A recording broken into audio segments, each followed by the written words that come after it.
राजपूत गुज्जर प्रतिहार वंश। राजा मिहिर भोज प्रथम इस वंश का सबसे प्रसिद्ध शासक था। इस वंश के शासक महेंद्रपाल प्रथम के दरबार में महाकवि राजशेखर रहता था।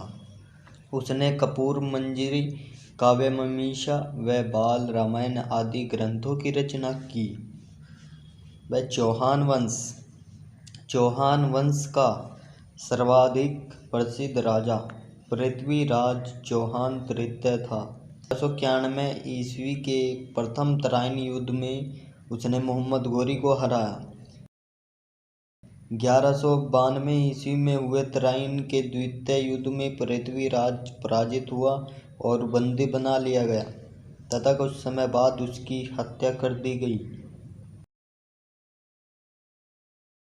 पृथ्वीराज तृतीय के राजकवि चंद्रबरदाई ने पृथ्वीराज रासो नामक प्रसिद्ध पुस्तक की रचना की।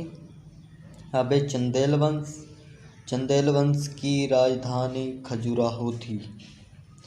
चोल वंश का यशस्वी शासक यशोवर्मन था। खजुराहो के प्रसिद्ध विष्णु मंदिर चतुर्भुज मंदिर का निर्माण यशोवर्मन ने ही कराया था। अब है परमार वंश। भोज 1010 से 1055 ईस्वी परमार वंश का सर्वाधिक लोकप्रिय शासक था। उसकी गणना भारत के महान विद्वानों में की जाती थी। सोलंकी वंश। भीम प्रथम 1022 से 1064 ईस्वी गुजरात के सोलंकी चालुक्य वंश का प्रसिद्ध शासक था।